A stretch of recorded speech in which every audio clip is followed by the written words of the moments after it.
Hoy nos acompaña en Periodista Digital Ricardo Artola, que ha escrito un libro titulado Un día dejé de fumar. Nadie se sorprenderá que con ese título pues es un libro de autoayuda, podríamos decir, justo para dejar el vicio del tabaco. Bienvenido a Periodista Digital. Muchas gracias. Bueno, Ricardo, en su libro da la impresión de que no hay que hacer demasiado caso a los libros con técnicas para dejar de fumar. Entonces, ¿por qué hay que hacer caso al suyo?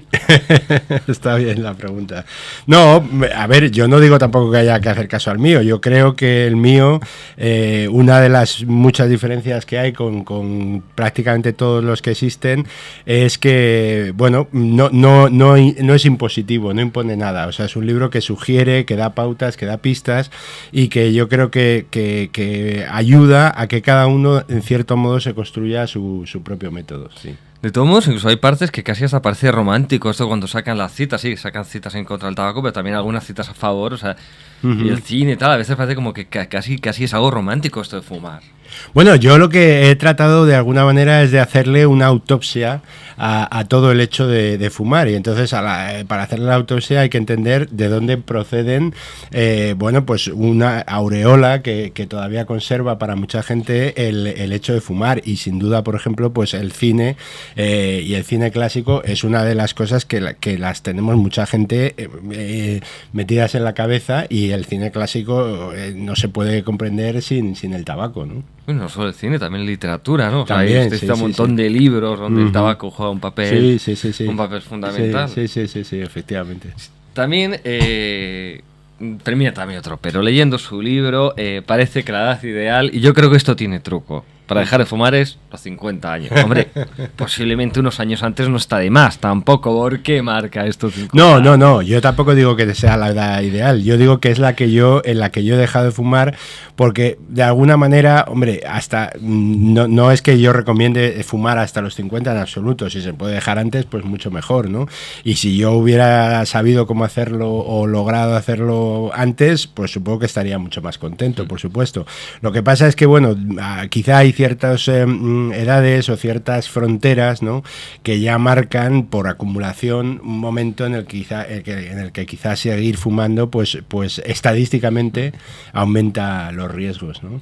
También es curioso porque usted señala, y es verdad, que normalmente la adolescencia es la edad de iniciación, pero yo conozco casos de gente que ha empezado a fumar con 20 y tantos, con 30 y tantos y casi con 40 años. ¿Cómo es posible esto? Alguien que ha aguantado tanto tiempo. Sí, bueno, es cierto que estadísticamente, pero abrumadoramente, se empieza a fumar en la adolescencia. Yo así lo hice, pero también es cierto que, como en cualquier norma, hay excepciones a la regla, claro. Entonces también se puede dejar de fumar a cualquier edad, ¿no? O sea, por supuesto. O sea, una de las cosas que yo más defiendo es que nunca es tarde para dejar de fumar. Hay una cosa que sorprende mucho en su libro. Normalmente, en todos los libros, en los consejos médicos, hay como se insiste en que junto al tabaco hay que abandonar hábitos vinculados al tabaco. Pues el tomar el café, el tomarse esas 2 o 3 copas que usted dice que se toma todas las semanas, y 1000 costumbres más, pues que cada uno puede vincular pues con el tabaco, ¿no? También dice usted el de después del sexo, pues hombre. Sí. También lo dice, nadie recomienda dejar de practicar sexo. Esto también es cierto, ¿no? Sí. Sin embargo, usted dice, no, esto es mentira. Esto, todo lo contrario, hay mucho esfuerzo el dejar de fumar, como para que además haya que dejar de tomar el café, el té, salir a tomar algo con los amigos o lo que sea. Entonces, ¿por qué recomiendan justo esto de vamos a dejar todos estos hábitos que casi vamos a renunciar a nuestra vida? Claro, pues precisamente por eso, porque yo defiendo que el dejar de fumar es un 99% mental, de cabeza. Por lo tanto, si nosotros nos enfrentamos al hecho de dejar de fumar sabiendo que eso va a llevar aparejado una serie de cambios fundamentales en nuestra vida. A mí me encanta el café, por ejemplo, y entonces si yo al dejar de fumar tengo que dejar también de tomar café, pues le estoy añadiendo una carga adicional. Me gusta tomarme un par de copas a la semana, pues me pasa lo mismo. El salir con los amigos también va a llevar asociado eso. Hay gente, a mí no me pasaba, pero hay gente que, por ejemplo, asocia el llamar por teléfono con coger un cigarro, ¿no? Porque, bueno, pues a lo mejor crea una cierta tensión según la llamada. Entonces hay muchos hábitos que están asociados, hasta tal punto que si hubiera que dejar, aunque fuera temporalmente, esos hábitos para supuestamente ayudar a dejar de fumar, lo que estás haciendo es atándote una piedra al cuello, a mi juicio, ¿no? Hay otra cosa que sorprende. Usted lanza una propuesta que parece como... Usted el libro está lleno de antipropuestas, por decirlo de algún modo, ¿sabes?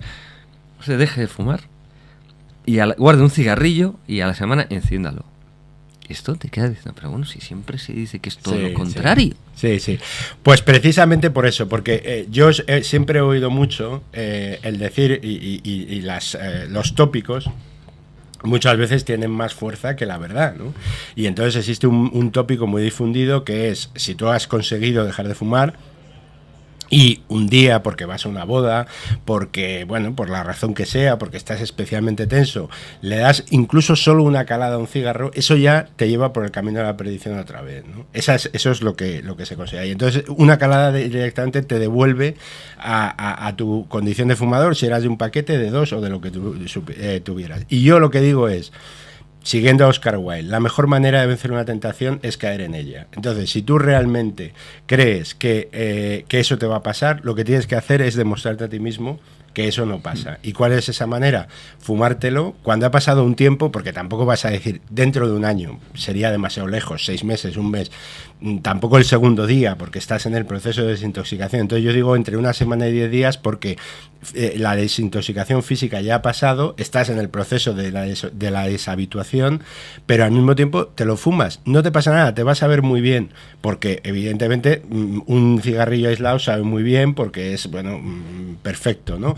Pero tienes que, a mi juicio, fumártelo con consciencia de lo que estás haciendo, de que es el último y de que el hecho de fumar un cigarro no te va a volver a convertir en un fumador de nuevo. Y yo lo hice precisamente para eso y no me convirtió en un fumador. Y además encendiéndolo, no dando una calada, sino encendiéndolo a distancia. Sí, bueno, yo eso es una de las cosas que defiendo y que he hecho durante los meses previos a dejar de fumar. Hice 2 cosas, fumar con una boquilla, que tiene varias ventajas, que es que, bueno, ves la nicotina, bueno, el alquitrán que se va depositando, te estás quitando una parte de los efectos nocivos, la boquilla también te filtra un poco, bueno, pues todos los efectos, con lo cual a la hora de dejarlo no vienes de fumar tanto. Y luego la otra cosa es encender el cigarro como se encienden muchos puros, o sea, en la mano, con una mano el cigarro y con otra mano el mechero, y encenderlo de tal manera que para mí psicológicamente tiene una carga simbólica muy importante, porque no es que el cigarro te está dominando a ti, sino que tú estás dominando al cigarrillo. Sí, aparte ya no es un gesto tan automático, claro, digamos, ¿no? Sí, efectivamente. Y usted sigue contra otros mitos. Usted dice que esto de vamos a dejar de fumar reduciendo la cantidad o fumando solo cigarrillos a medias, que esto es un error. Bueno, a mí, yo siempre digo que no soy nada talibán en mi libro, es decir, soy liberal y creo que cada cual tiene que encontrar también su método, y yo ayudo a que la gente lo encuentre. A mí me parece una tortura. Me parece una tortura sofisticada el querer ir reduciendo, porque tienes que estar luchando en cada cigarrillo contigo mismo, con tu fuerza de voluntad, que a mi juicio yo defiendo que no tiene nada que ver con dejar de fumar, la fuerza de voluntad, etcétera, etcétera. Entonces yo creo que es mucho más fácil que todo eso, es decir, tú fuma lo que tengas que fumar, lo que necesites fumar, entre comillas, lo de necesitar, y el día que lo decidas, déjalo radicalmente. Me parece que el resultado es mejor y el esfuerzo es menor. Otro mito con que se ataca, el dejar de fumar engorda. Bueno, yo, como sé que esto va a crear escepticismo, lo que he hecho es, mi propio caso, exponerlo en forma de un cuadro donde pongo mi peso durante los 3 primeros meses de dejar de fumar, que creo que es el periodo crítico, y además, bueno, con cierto grado de detalle, porque hoy en día, pues en las farmacias te puedes pesar con el índice de masa corporal, con la masa de grasa del cuerpo, con la masa sin grasa, y todo eso lo reproduzco en un cuadrito.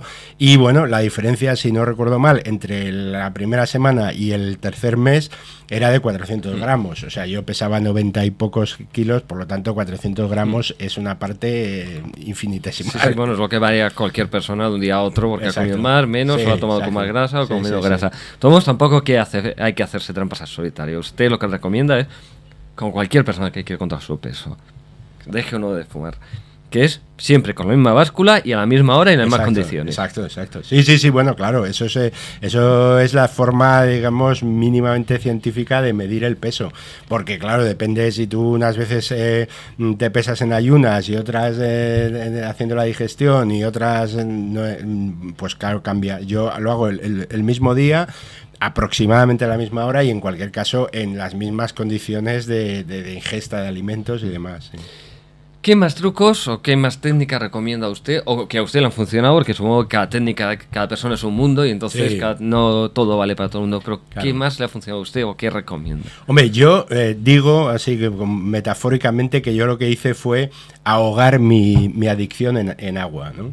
O sea, ahogarla quiere decir que durante los primeros días estaba bebiendo constantemente. No sé cuánto llegaría a beber, pero entre lo que bebo normalmente y lo adicional que bebía esos días, pues fácilmente 3 o 4 litros diarios estaba bebiendo. Porque en mi caso, y supongo que es así, pero insisto en que cada persona es un mundo, en mi caso yo el agua lo asocio a que el agua y el cigarrillo se repelen, no es como el agua y el aceite, no se mezclan, ¿no?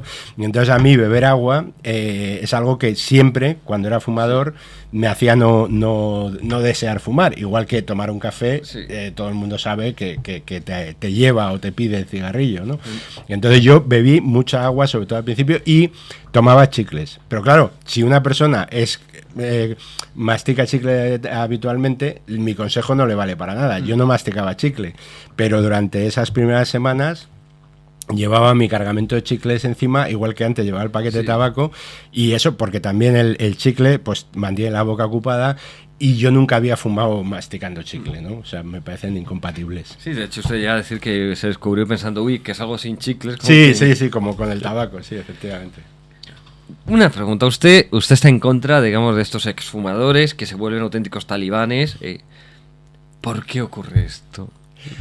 Yo diría, me atrevería a decir, pero claro, esto no sé si se puede demostrar, que en el fondo es porque no tienen bien resuelta su condición de exfumadores. O sea, porque en realidad han dejado de fumar sin quererlo o sin estar convencidos y entonces pues están cabreados con su condición de no de no fumadores, porque no es no fumador, o sea, cuando ya has fumado solamente puedes ser exfumador. Entonces yo lo asocio a eso, es decir, son gente que querría fumar, que lo ha dejado y que a lo mejor la presión del ambiente o vaya usted a saber qué es algo que les lleva a no volver a fumar, a no recaer, pero sin embargo no están cómodos con esa situación. Yo estoy muy cómodo con mi situación de proyecto de exfumador y por tanto no tengo ningún problema ni con que me echen el humo a la cara ni con estar en un ambiente para nada, ¿no? Porque es curioso que, por ejemplo, los exadictos a otras cosas, por ejemplo, los exalcohólicos, normalmente, no digo que no haya caso, pero normalmente alguien que ha sido alcohólico no bebe, pero no se enfada con que la gente beba a su alrededor, ¿no? Sí, efectivamente, yo creo que... Pero es por eso, quizá el alcohol tiene una connotación distinta al tabaco, quizás es un punto más fuerte, ¿no? Porque efectivamente a lo mejor en el alcohol, yo no lo sé, pero el tomar una sola copa sí que te puede llevar por la senda de volver a ser alcohólico, ¿no? O no dejas de serlo nunca, ¿no? Pero desde luego en el tabaco yo lo atribuyo a eso. ¿Y no puede ser también que el exhumador huele el tabaco y el exalcohólico no tiene modo de percibir el olor y el sabor del alcohol de quien está viendo alrededor? Hombre, pero si lo oliera, yo creo que lo percibiría mucho porque es su droga, ¿no? Entonces, lo que pasa es que efectivamente es más aparatoso un cigarrillo que una copa, claro. Sí. Y también ya le quería preguntar, ya como última pregunta, así que hemos revisado... usted en un momento habla de las leyes antitabaco, ¿no? Sí. O sea, ¿realmente usted qué opina? ¿Las leyes antitabaco sirven para algo? ¿Qué, en general?